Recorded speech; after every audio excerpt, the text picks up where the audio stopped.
is disputed by various scholars. Latinisms are found mostly in Mark and Matthew, Mark having used them more than any other Bible writer. This lends credence to the belief that he wrote his Gospel in Roman mainly for Gentiles, particularly the Romans. Paul made little use of Latinisms. None occur in the Greek Septuagint. The appearance of Latinisms in the Scriptures is of more than academic interest to Bible lovers.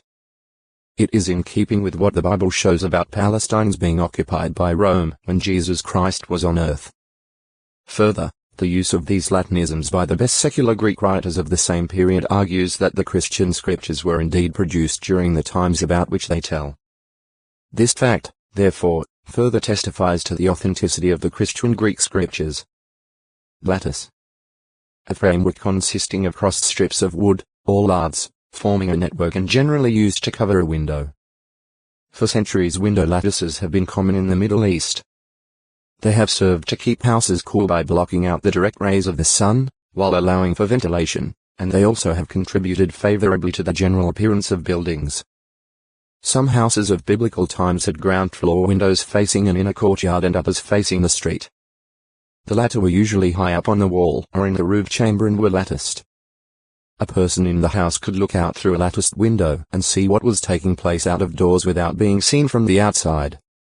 In the Song of Deborah and Barak, the mother of slain Sisera is represented as futilely looking out from a window and watching for her son from the lattice. JG 5. 1:28 It was from a window through a lattice that it was possible for an observer to look down on a young man in want of heart as he came in contact with a prostitute. PR 7.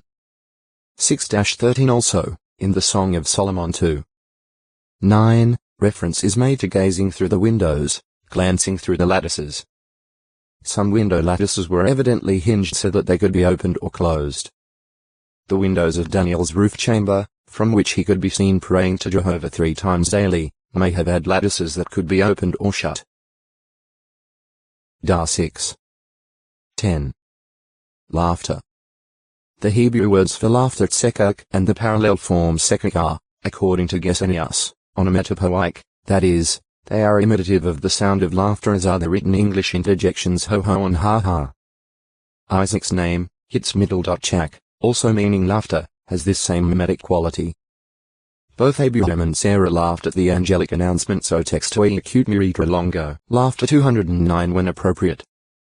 Jehovah is the happy God and wants his servants to be happy. 1:11 However, the scriptures show that laughter is fitting only at certain times. There is a time to weep and a time to laugh.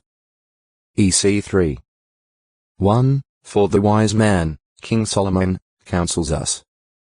Go, eat your food with rejoicing and drink your wine with a good heart, because already the true God has found pleasure in your works. However, there is no real cause for rejoicing if one's activity shows disregard for the righteous ways of God. EC 9:7 When inappropriate. The thing of importance is to live so that one achieves a good name with Jehovah. Therefore, in this system of things, laughter may at times be most inappropriate, even harmful.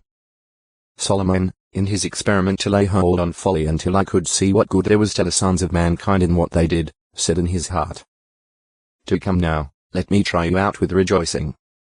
Also, see good." But he discovered that it was a vain pursuit.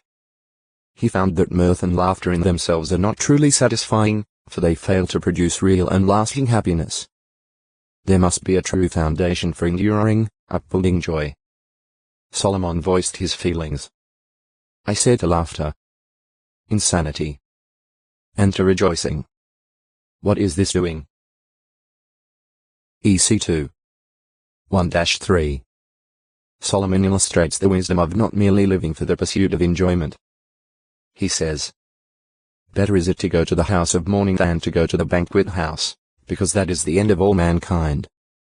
And the one alive should take it to his heart. This is no recommendation for sadness as superior to rejoicing. It refers to a specific time, to the time when a person has died and the house is in mourning. Go there to console the sad survivors rather than callously forget them and feast and revel. Visiting the mourners would not only comfort the bereaved, but also induce the visitor to remember life's brevity, to know that the death that has come to this house will come to all soon enough, and that those living should keep it in mind. It is while a person is still living that he can make a good name, not when he is dying.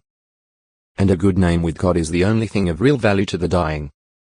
EC 7. 2. GE 50. 10. Joe 11. 31. Solomon goes on to say, better is vexation than laughter, for by the crossness of the face the heart becomes better. EC 7. 3. Laughter is good medicine, but there are times when we must soberly view our life and the way we are living it. If we see we are wasting too much time in frivolous feasting and not making a good name by doing good works, we have reason to be vexed with ourselves, to be sorry, and to change. It will make our heart better. It will help us make a good name so that the day of our death or the time of our final inspection by God in Christ will be better for us than the day of our birth. EC 7. 1. The heart of the wise ones is in the house of mourning, but the heart of the stupid ones is in the house of rejoicing, Solomon goes on to say. Better is it to hear the rebuke of someone wise than to be the